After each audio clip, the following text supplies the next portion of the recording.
ভারতীয় জনতা পার্টির দলীয় কর্মীদের এক উচ্ছ্বাস উদ্দীপনা রয়েছে আর এক জমজমাট ভিড় রয়েছে। সম্মানীয় মঞ্চ উপস্থিত আমাদের মধ্যে আছেন আজকে আসাম প্রদেশের জনপ্রিয় মুখ্যমন্ত্রী ডক্টর হেমন্ত বিশ্ব শর্মা, যাকে আমরা মামা বলে রাখি, এবং আরেকজন জনপ্রিয় জননেতা আমার জলপাইগুড়ির সাংসদ ডক্টর জয়ন্ত কুমার রায়, উনিও আমার সম্পর্কে মামা, এবং অন্যান্য নেতৃবৃন্দ, এবং আমার সামনে যে বিভিন্ন বুথ থেকে, মন্ডল থেকে, শক্তিগড় থেকে আগত কার্যকর্তা বিন্দু সকলকে আমার গৌরী অভিনন্দন, নমস্কার এবং সশ্রদ্ধ প্রণাম।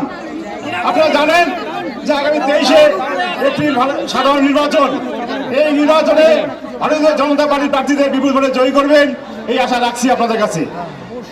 আপনারা জানেন দীর্ঘদিন থেকে, দীর্ঘ 15 বছর থেকে এই মাঠে যে জমি অধিগ্রহণ করে রেখেছে একটা সুনির্দিষ্ট প্রকল্প করার জন্য, তা হচ্ছে বহুমুখী হিমঘর, কিন্তু আজ পর্যন্ত তা সম্পূর্ণ করতে পারেনি।